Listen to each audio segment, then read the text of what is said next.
Donc nous allons voir la carte EasyPic version 7. Alors une carte de développement, son rôle hein, c'est d'être sûr de la partie matérielle et ça permet de développer la partie logicielle. Par des modules qu'on vient rajouter sur la carte, on peut développer toute une partie du matériel, être sûr de la partie matérielle, développer la partie logicielle. Et quand la partie logicielle et matérielle fonctionnent, on peut développer une nouvelle carte hein, qui prendra que ce qui nous intéresse sur cette carte.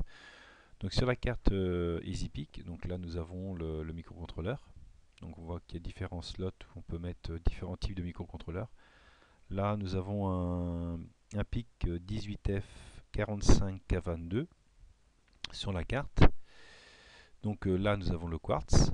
Alors, là c'est un quartz externe, c'est-à-dire là c'est un quartz de 8 mégas, 8,00. Donc c'est le cœur du système, ce qui cadence le programme. Nous avons tout en haut là le port A associé à des boutons poussoirs, c'est-à-dire on peut soit allumer des LED blanches, soit appuyer sur des boutons poussoirs. Donc on a le port A, le port B, le port C, le port D. Et bien sûr le port E en partie, puisque là on n'a que 4 bits. On a le bit 0, 1, 2, 3.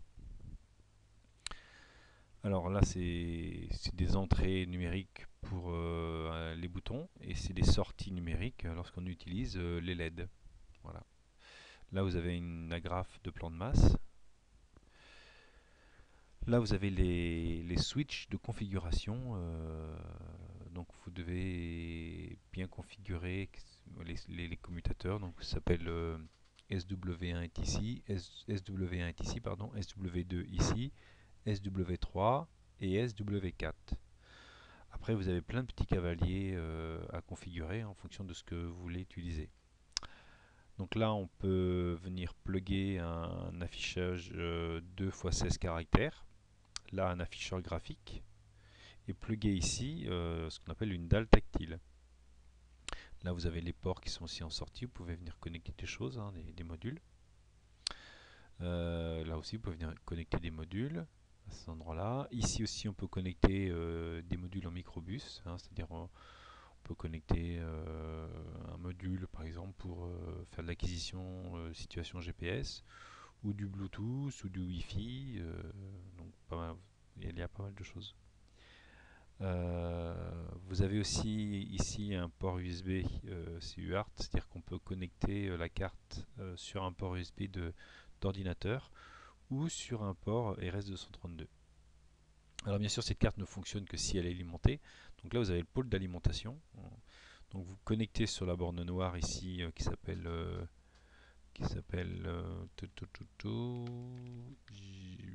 non, il n'y a pas de nom, c'est la borne noire de connexion. Donc la tension d'alimentation doit être comprise entre 9 et 32 volts en continu ou 7 à 23 volts en alternatif. Alors on peut se connecter aussi sur le bornier vert. Et puis là, c'est la connexion USB pour envoyer le programme via la connectique USB du PC. Donc, bien sûr, la carte, hein, il faut la programmer, il faut programmer le PIC et le PIC est programmé par la liaison USB ici. Là, vous avez ce qu'on appelle le debugger. Bon, ça ne nous intéresse pas trop pour le moment. Et puis autrement, on peut programmer avec les modules ICD2 ou ICD3, des modules ou PIC-Kit2. On peut programmer ici pour vérifier que le programme fonctionne sous PIC-Kit2. Voilà. Donc là, on programmera directement par le port USB, hein, le microcontrôleur. Voilà, donc là, donc les connectiques que vous devez avoir, c'est connexion port USB pour programmer le microcontrôleur et l'alimentation. Alors on peut programmer sans alimenter, mais ça veut dire que c'est le port USB qui alimente la carte. Donc bon, le port USB ne peut pas fournir au maximum, donc il vaut mieux alimenter la carte et programmer. Alors vous avez aussi l'allumage hein, avec l'interrupteur ici là, qui est un petit peu différent sur la carte que vous avez, il est sur le côté. Alors il faut bien voir que dans certains programmes, il faudra mettre connecteur J5 qui est ici derrière mais qui est devant pour nous, J5, il faudra le mettre en position 5 volts ou 3,3 volts. Tout dépend des composants qu'on utilise sur la carte. Euh, là aussi, vous avez le connecteur J6. Il doit être en position externe USB. Donc externe, ça veut dire que vous alimentez par le connecteur noir. USB, c'est que vous prenez l'alimentation du port USB pour alimenter toute la carte. Bon, moi je le déconseille, hein, vaut mieux prendre directement l'alimentation par le bornier noir. Donc ça veut dire il va falloir que vous ayez un adaptateur pour connecter l'adaptateur sur le 220 volts, hein, si on alimente la carte par un adaptateur sur le 220 volts. Qu'est-ce qu'il y a d'important? Vous avez les switches là pour dire si par exemple vous utilisez le port A, le port B, le port C, le port D pour allumer les LED par exemple, hein. Vous avez des configurations à mettre pour lorsque vous utilisez la dalle tactile. Donc là autrement on a l'afficheur 7 segments, alors, on a 4 afficheurs 7 segments. Ici on a un buzzer sans oscillateur intégré, c'est-à-dire il faut lui envoyer une fréquence pour qu'il sonne à la fréquence que vous envoyez via le pic. Là vous pouvez connecter des détecteurs de température, donc soit un DS 1820 ici, soit un LM35 ici. Là vous avez des potentiomètres, donc le réglage du LCD, du contraste du LCD ou le réglage du contraste de l'afficheur graphique ici. Puis vous avez deux potentiomètres pour simuler des informations analogiques. Hein, donc vous connectez le potentiomètre, il est alimenté entre 0 et 5 volts ou 0 et 3 volts, hein, tout dépend de ce que vous avez configuré au niveau de l'alimentation. Là vous avez une EDPROM I2C, donc ça permet de stocker des informations donc par le protocole I2C, c'est-à-dire IIC. Et une EPROM, c'est une mémoire flash, en fin de compte, c'est une mémoire qui mémorise les informations, mais qui les garde même lorsqu'elle n'est plus alimentée. EPROM veut dire Erasable Electrically Programmable Read Only Memory, c'est-à-dire une mémoire qui est effaçable électriquement, et bien sûr programmable électriquement. Voilà ce que l'on a sur cette carte.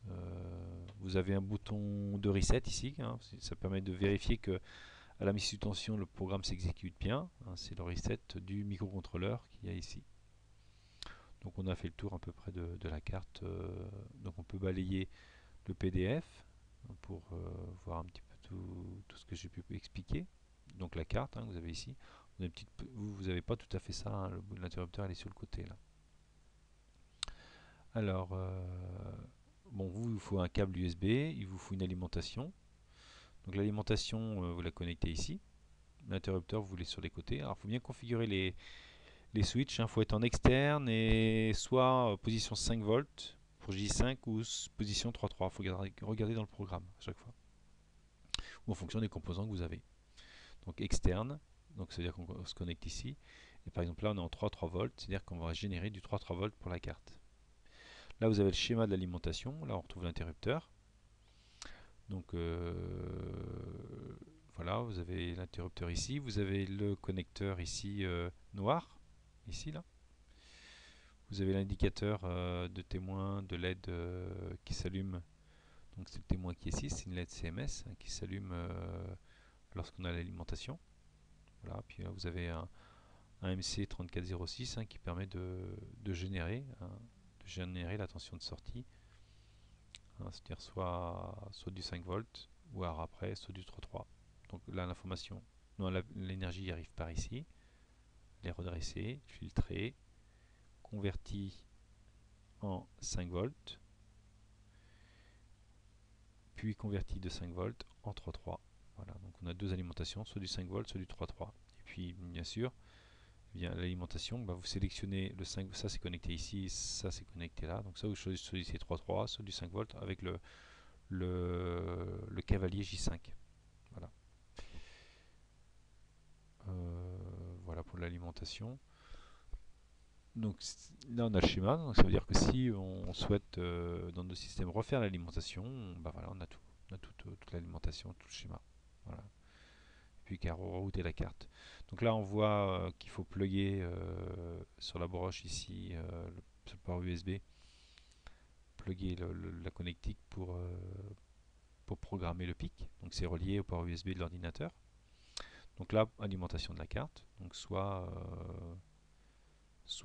c'est par le port USB, bon, c'est déconseillé parce qu'on ne veut pas tirer énormément au niveau d'énergie, soit c'est par une alimentation externe, soit c'est par le petit bornier là, la borne rouge. Là c'est le plus et le bleu c'est le moins. Vous avez après de présenter les différents slots où vous mettez le microcontrôleur, hein, suivant ce que vous avez à utiliser. Voilà. Donc vous avez les positionnements J22, J17, J10, hein, suivant les types de pics que vous utilisez. Là, là vous avez le quartz avec les deux condensateurs de polarisation. Est-ce que vous utilisez un quartz externe ou alors est-ce que vous utilisez un quartz interne propre au microcontrôleur? Donc là, quand on vient afficher comment afficher un microcontrôleur, donc on voit ici là, le petit point et puis la petite encoche. Il faudra bien faire attention au sens. Hein. Si vous inversez le microcontrôleur au niveau alimentation, vous pouvez le griller tout simplement et abîmer la carte. Donc, il faut faire attention. Donc là, l'oscillateur, soit on utilise un oscillateur externe, c'est-à-dire un quartz, à ce moment-là on se met comme ceci, soit on utilise l'oscillateur interne propre du PIC, à ce moment-là on se met comme cela. Alors ce qu'il faut savoir, c'est que tous les PIC n'ont pas un oscillateur interne. Hein. Ça dépend de leurs caractéristiques. Là, vous avez le module de programmation avec le module de débugger, voilà. Là, vous avez les LED. Donc quand vous programmez, vous devez avoir la data doit s'allumer pour indiquer qu'on envoie de l'information. Si ça ne s'allume pas, c'est que le port du PC est grillé ou en tout cas il n'est pas bien configuré. Donc là, les différents cavaliers, suivant ce que vous avez, un DIP 40. DIP 40, c'est-à-dire que c'est un 40 broches.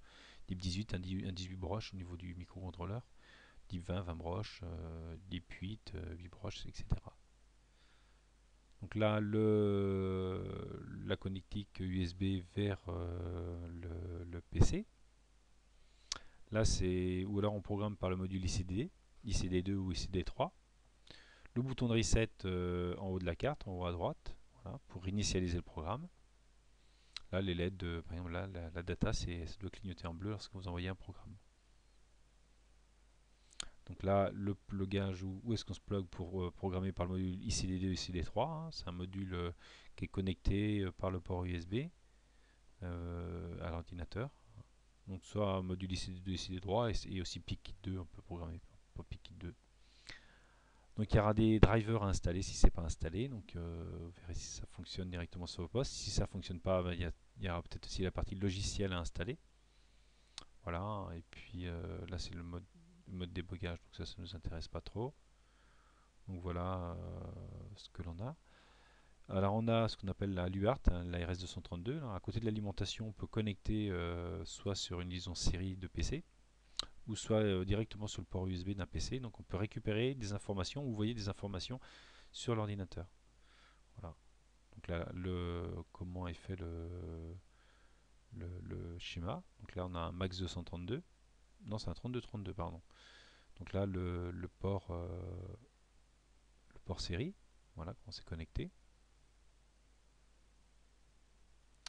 Et puis si on est sur le port USB, puis port USB, voilà, c'est un convertisseur USB, USB. Voilà. Donc transmit data, receive data, RX, TX. On reçoit. C'est une liaison ce qu'on appelle asynchrone, c'est-à-dire qu'il n'y a pas de synchronisation. On envoie sur une seule ligne les informations. Donc il faut au préalable que l'émetteur et le récepteur parlent à la même vitesse. Voilà, donc connexion. Ça c'est si on veut connecter sur le port USB aussi. USB-COM. Donc comment c'est connecté. Voilà. Donc là c'est connecté, on voit le D+, est connecté à RC5. Puis le D- il est connecté par exemple à R1. Mais on peut choisir en fin de compte comment c'est connecté. Les microbus socket, donc qu'est-ce qu'on peut connecter? On peut connecter un module GPS, plusieurs modules, vous voyez, un Bluetooth, un MP3, ça, après on achète les petits modules et puis on les plug ici. Voilà, micro SD, etc. etc. Donc nous par exemple on a un GPS click, on le mettra peut-être en œuvre cette année. Les sorties, donc input les entrées, les output les sorties, on sort sur des LED, des informations, on peut sortir sur des connecteurs. Et puis on rentre des informations sur les connecteurs ou en appuyant sur des boutons poussoirs. Voilà. Donc c'est valable pour, vous voyez là on est sur le port, port C, RC7, RC6, port C. Donc soit le port C est en sortie, à ce moment-là on allume des LED, soit le port C est en entrée, à ce moment-là on peut lire des boutons poussoirs. Puis autrement il peut être soit l'un soit l'autre, ou les deux en même temps. Simplement il faut bien configurer le port en sortie ou en entrée par programmation. Donc voilà, ça c'est pour le port C. On a bien sûr ce qu'on appelle comment connecter la LED. Donc là vous avez, on met par exemple du 5 volts sur l'anode et la LED va s'allumer. Voilà. Donc RB6 passe à 1 pour que la LED s'allume. Donc il faut savoir le schéma pour savoir quelle est l'information de commande. Voilà, là on peut mettre aussi un LCD, hein, je le disais tout à l'heure. Donc le LCD, vous avez le P4, le contraste à régler. Et puis là, c'est figé matériellement, hein. C'est-à-dire que bon, l'anode, la cathode, ça c'est pour l'éclairage, le rétroéclairage du LCD. Donc pour l'allumer la nuit, hein, tout simplement. Et puis bah, vous avez D4, D5, D6, D7, hein, c'est le port B, hein, RB0, RB1, RB2, RB3. Donc là, il faut bien configurer, par exemple, bien configurer l'afficheur hein, sur ces 8 là. Donc on travaille avec le port B. Voilà. Donc là, on a un transistor NPN, ici, de résistance. Ça, c'est des petits inverseurs, commutateurs. Autrement, on a aussi l'afficheur graphique. Donc là, pareil, là, c'est le port D hein, pour le piloter. On a aussi un transistor NPN, ça c'est pour le rétroéclairage arrière, pour que ça s'allume la nuit, tout simplement. Donc voilà comment il est câblé hein, sur le port B. Et puis on a le touch panel, c'est-à-dire c'est la dalle tactile. Donc on voit que c'est avec le port A, RA0, RA1, RC0, RC1. Donc voilà comment il est piloté. Voilà. Donc là, il faut bien mettre les switches comme il faut. Donc touch panel est validé. On utilise SW35, 36, 37, 38 switch. Les switches, ils sont mis, donc ils sont connectés vers la gauche. Donc le 3 il est où? Il est là. 3, 6 il est là. 3, 5 il est là. 3, 7 il est là. 3, 8 il est là. Donc là, il faut qu'il soit connecté vers la droite lorsqu'on utilise la dalle tactile. Vous voyez marqué Touch Panel Controller. Donc là, c'est en position. En position vers la droite. Alors, il est marqué aussi, figure à droite, Turn On Switch, c'est-à-dire Turn On, c'est-à-dire mettre à On, c'est-à-dire basculer vers la droite. 5 à 8, donc 5, 6, 7, 8, sur SW3. To Enable Touch Panel Controller, pour valider le contrôleur de grille de dalle tactile.